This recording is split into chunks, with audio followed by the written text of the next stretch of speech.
रामपुर नाम का एक गांव में एक छोटे से झोपड़ी के अंदर रमेश और उसका माँ सुमित्रा रहा करते थे। सुमित्रा लोगों के घर पे जाके बर्तन साफ करने का काम करता था। उसी से उनका घर का खर्चा चलता था। माँ, मुझे नया साइकिल चाहिए। स्कूल में मेरे सभी दोस्त के पास नया साइकिल है, लेकिन मैं पैदल जाता हूँ।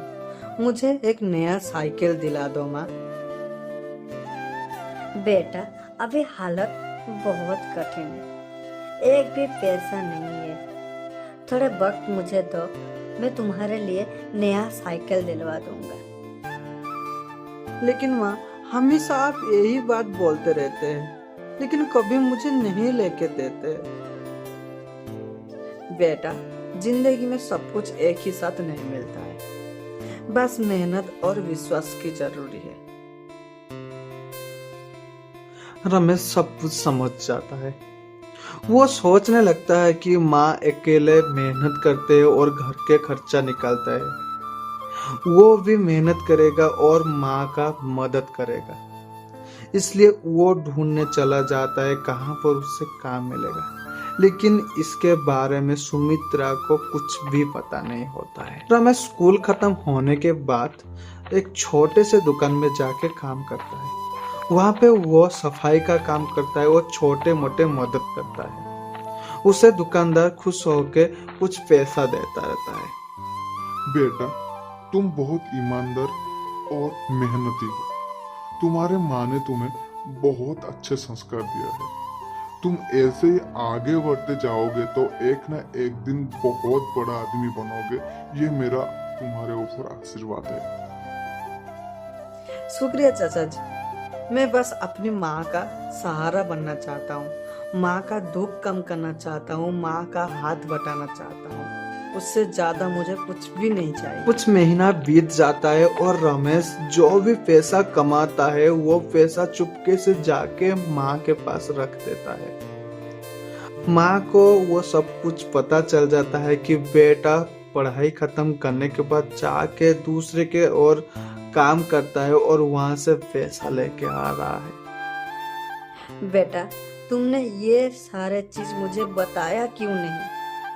तुम्हें पढ़ना चाहिए, काम नहीं करना है। मैं चाहता हूँ कि तुम आगे पढ़ाई करके एक बड़ा आदमी बनो। ये सिर्फ मेरा सपना नहीं है, तुम्हारा पापा का भी सपना था, जो तुम्हें पूरा करना है। तुम ऐसे काम करोगे तो तुम पढ़ाई सही से नहीं कर पाओगे, और पढ़ाई नहीं करोगे तो तुम आगे भी नहीं बढ़ पाओगे। ऐसे गरीबी हमेशा हमारे सर पर मंडराते रहेगा। माँ, अपने अकेली मेहनत करते हैं, मेरा भी फर्ज बनता है आपका हाथ बटाने में। माँ अपने बेटे का प्यार देख के रो पड़ता है। उस दिन से दोनों और भी ज्यादा मेहनत करते हैं। साथ में रमेश पढ़ाई भी करता रहता है। एक साल बाद रमेश की अच्छे पढ़ाई और माँ की मेहनत से उनकी जिंदगी बदलने लग जाती है। रमेश स्कूल में सबसे अच्छा विद्यार्थी बन जाता है, जिसके चलते उसको एक बड़ा स्कॉलरशिप मिल जाता है और एक बड़ा स्कूल में दाखिला भी मिल जाता है, वो भी पूरे के पूरे फ्री में। रमेश, तुम्हारी मेहनत और ईमानदारी ने तुम्हें यह सफलता दिया है। तुम एक मिसाल हो ये स्कूल के लिए। तुम आगे जाके बड़ा आदमी बनो और अपने माँ बाबा का नाम रोशन करो। मैं सिर्फ यही चाहता हूँ। सुमित्रा खुशी से रो पड़ता है। रमेश माँ को गले लगा लेता है। माँ, आपकी दुआ और मेहनत से आज हमें ये दिन दिखाया है। हाँ बेटा, सच कहा है। माँ की दुआ और बेटे की मेहनत कभी व्यर्थ नहीं जाता है। उसके बाद रमेश चला जाता है एक बड़े स्कूल में पढ़ाई करने के लिए। रमेश वहां पर जाके मन लगा के पढ़ाई करता है, रात और दिन एक कर देता है। ऐसे कुछ साल गुजर जाता है। रमेश अभी बड़ा हो गया है और एक दिन वो गया है एक नौकरी के लिए इंटरव्यू देने के लिए। वहां पे रमेश को बहुत सारे सवाल पूछा जाता है, उनका खुद का निजी जिंदगी का भी कुछ सवाल पूछते हैं। वो बिना हिचकिचाए उनका गरीबी से लेके आज तक का सफर हर एक चीज बोलता है। वहां पे खुश होके उनको बोलता है तुम्हारे ईमानदारी और सच्चाई से तुम्हें आज ये नौकरी मिल रहा है। रमेश वो बात सुन के बहुत खुश हो जाता है, क्योंकि आज से उनका माँ को और काम करना नहीं पड़ेगा और मेहनत करना नहीं पड़ेगा। रमेश सबसे पहले माँ को कॉल लगाता है और बोलता है, माँ, आपका बेटा अब एक बड़ा ऑफिसर बन गया है।